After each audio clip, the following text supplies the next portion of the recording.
Hello friends, welcome to exam Funda. दोस्तों, इस video में हम बात करने वाले हैं चीन और ताइवान के जो बीच के जो रिलेशन हैं, आखिर क्या वजह है कि वो इतने ज़्यादा ख़राब हैं।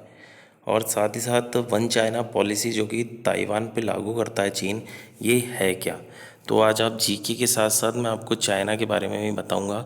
तो वीडियो के स्टार्ट से पहले दोस्तों आप चैनल को सब्सक्राइब कर लें, साथ ही साथ बेल आइकन दबा लें ताकि आने वाले सभी वीडियो के नोटिफिकेशन आपको जल्दी से जल्दी मिल सकें। वीडियो को लाइक करें दोस्तों, ज़्यादा से ज़्यादा शेयर करें अपने दोस्तों में, और साथ ही साथ कमेंट ज़रूर करें आप जो भी कमेंट करना चाहते हैं। तो वीडियो स्टार्ट करते हैं दोस्तों। सबसे पहले अगर हम बात करें तो चीन और ताइवान के बीच में जो तनाव की वजह है वो है सबसे बड़ी वजह वन चाइना पॉलिसी। क्योंकि वन चाइना पॉलिसी जो चीन की एक पॉलिसी है जिसके अनुसार वो मानता है कि ताइवान जो है वो एक चीन का ही एक हिस्सा है। वो चीन का ये मानना है कि चीन पूरा एक राष्ट्र है। ताइवान, हांगकांग, मकाऊ, ये सब जो हैं ये चीन के अधिकार क्षेत्र में आते हैं, चीन के पुराने हिस्से हैं, इसलिए आज भी इनका चीन में रहना बनता है। पर जो ताइवान है वो ताइवान इसके लिए प्रोटेस्ट करता रहता है कि ताइवान जो है वो चाइना का कभी भी पार्ट नहीं हो सकता है। वो अपनी आज़ादी को ज़्यादा से ज़्यादा सपोर्ट करता है। पर यहाँ पे चाइना जो है वो वन चाइना पॉलिसी बार बार ताइवान पे थोपने की कोशिश करता है। इस कारण क्या ताइवान को अभी तक एक स्वतंत्र राष्ट्र का दर्जा यूएन ने नहीं दिया है। इस वजह से ना वो ओलंपिक खेलों में बड़े बड़े जो आयोजन होते हैं विश्व स्तर के, उनमें भाग नहीं ले पाता है। सबसे बड़ी वजह ये है। पर यहाँ पर ताइवान और चाइना जो है उनके बीच में भी कुछ समय पहले जो व्यापारिक संबंध थे वो स्थापित हुए थे, पर बाद में फिर से ये बिगड़ गए। यहाँ पर ताइवान जो कहता है कि वो कभी भी चाइना का एक हिस्सा नहीं हो सकता है। अब वो चीन की जो वन चाइना पॉलिसी है उसको भी नहीं मानता और अपने आप को स्वतंत्र राष्ट्र घोषित करता है। अब चीन का कहना है कि दुनिया में अगर कोई भी देश उससे संबंध रखता है या उसे ताइवान से अपने सभी संबंध तोड़ने होंगे। चीन यहाँ पर जितने भी राष्ट्रों के साथ व्यापार करता है उसके साथ ये साफ कहता है कि वो ताइवान से अगर संबंध रखेगा तो चीन से उसको सभी संबंध तोड़ने पड़ेंगे।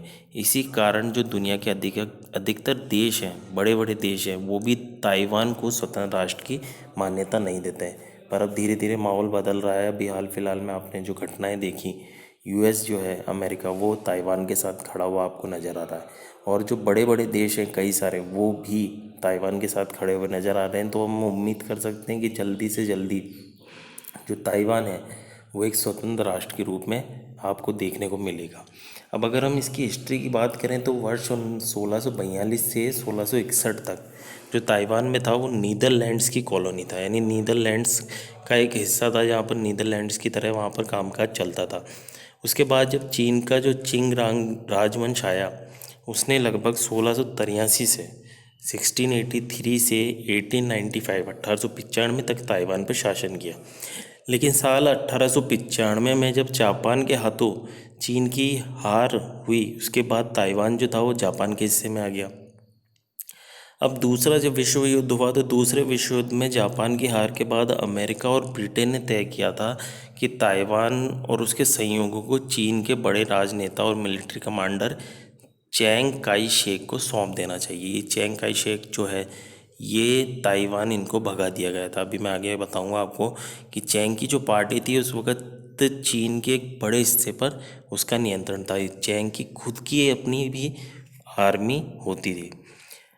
तो यहाँ पर जब चैंग और उसके सहयोगियों को वो शासन में आए तो वहाँ के जो कम्युनिस्ट पार्टी वाले थे, जो ये नेशनलिस्ट पार्टी से बिलोंग करते हैं, इनके ऊपर अटैक कर कर आक्रमण करके उन्हें सही चीन से भगा दिया। और कई वर्षों तक वो 15 लाख की आबादी पर ताइवान पर अपना प्रभुत्व जमाने में सक्षम हुए। यानी कि उनको चीन से भगाने के बाद जब वो ताइवान में गए तो ताइवान में लगभग 15 लाख की आबादी थी। तो उस 15 लाख की आबादी को उन्होंने अपने पक्ष में किया, साथ ही साथ सबको मन में डाला कि हम स्वतंत्र राष्ट्र हैं।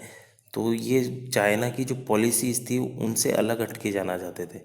यानी ये मानवता में बिलीव करने वाले इंसान थे, इसलिए इन्होंने चाइना के साथ रहना मंजूर नहीं किया। अगर ये चाइना में रहते तो ये भी ताइवान की तरह एक ताइवान हुआ, हांगकांग हुआ, इनकी तरह एक अच्छी डेवलप कंट्री के रूप में आप इसे देख पाते हैं।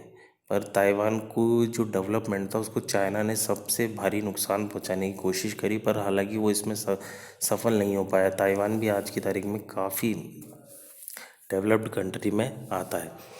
अब कई साल तक चीन और ताइवान के बीच जो थे वो बहुत कड़वे संबंध होने के बाद भी जो 1980 था, 1980 में दशक में दोनों के रिश्ते जो हैं वो बेहतर शुरू हो रहे हैं, क्योंकि उनके बीच में व्यापार संबंध स्थापित हुआ। पर उसी के जस्ट बाद चीन ने वन कंट्री टू सिस्टम के तहत, यानी कि ताइवान को कहा कि एक कंट्री मगर दो सिस्टम के तहत ताइवान के सामने प्रस्ताव रखा। अगर वो चीन का हिस्सा मान लेता है तो उसे स्वायत्तता प्रदान की जाएगी, यानी स्वतंत्र रूप से काम करने की उन्हें अधिकार दिया जाएगा। पर ताइवान ने जो था इस प्रस्ताव को ठुकरा दिया। इससे जो चाइना है वो बहुत ज़्यादा नाराज हुआ।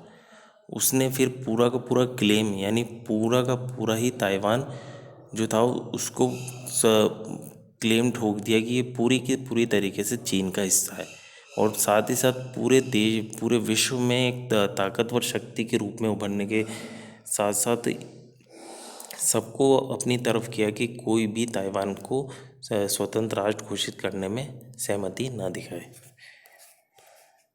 और जो इसी के तहत अगर आप देखेंगे कि जो ताइवान है वो ज़्यादा बड़ा नहीं है, वो छोटा सा हिस्सा है जो चाइना के बगल में आता है। एक छोटा सा आइलैंड जैसा देश है जो कि चाइना जिस पे अपना अधिकार दर्शाता है।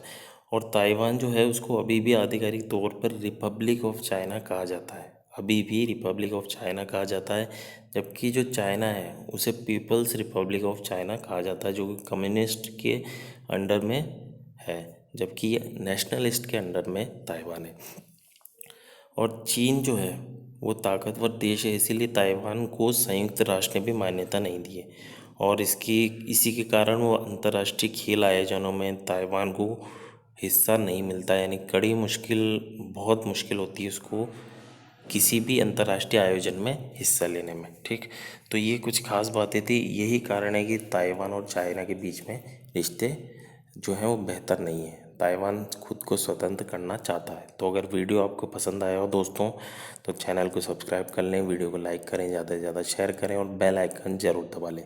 मिलेंगे दोस्तों अगले वीडियो में, तब तक के लिए धन्यवाद।